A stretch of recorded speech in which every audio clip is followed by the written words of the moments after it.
సంగారెడ్డి టౌన్లో చెరువు ఇది మహబూబ్ సాగర్ కింది బజార్ చెరువు. ఇప్పుడు దాదాపు ఈ 6 రోజుల నుంచి 7 రోజుల నుంచి భారీ వర్షాలతోటి సంగారెడ్డి చెరువు మహబూబ్ సాగర్ ఏతుందో బాగా అలుగు వారుతున్నది.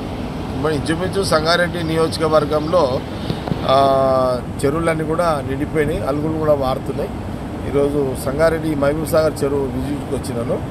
మెయిన్ ఏంటంటే ఇక్కడ ఈ గుర్రం డెక్కు అది చెరువు అంతా గుర్రం డెక్ అంతా నిండిపోయి ఉండే.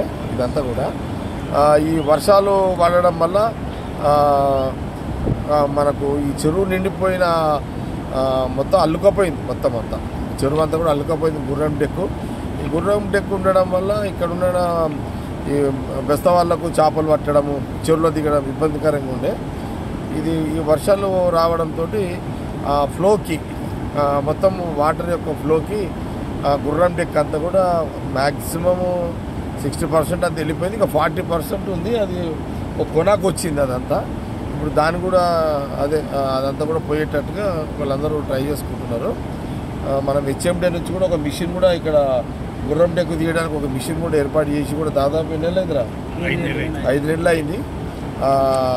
ఇంకా బహుశా ఇది ఇంకొక 5 నెలల్లో 1 ఇయర్ ఉండాల్సి వస్తుంది ఇదంతా. కాబట్టి మొత్తం మీద ఇప్పుడు అలుగు కూడా మంచి 5-6 రోజులు అలుగు వారడంతో గుర్రం డెక్ అంతా కూడా వెళ్ళిపోతుంది. కొంత వాటర్ కూడా కొంత ఫ్రెష్ వాటర్ కూడా రావడం జరిగింది. అదే ఒకసారి ఎట్లుంది ఏంది అనేది చూద్దామని వచ్చాను. అలుగు కూడా చాలా పెద్ద ఎత్తున అలుగు కూడా దాదాపు ఒక 5-6 రోజులు పెద్ద అలుగు కూడా వాడుతున్నారు. ఇదంతా కూడా అలుగు కూడా వాడుతుంది. అది ఒకసారి చూద్దామని రావడం జరిగింది. Okay, right.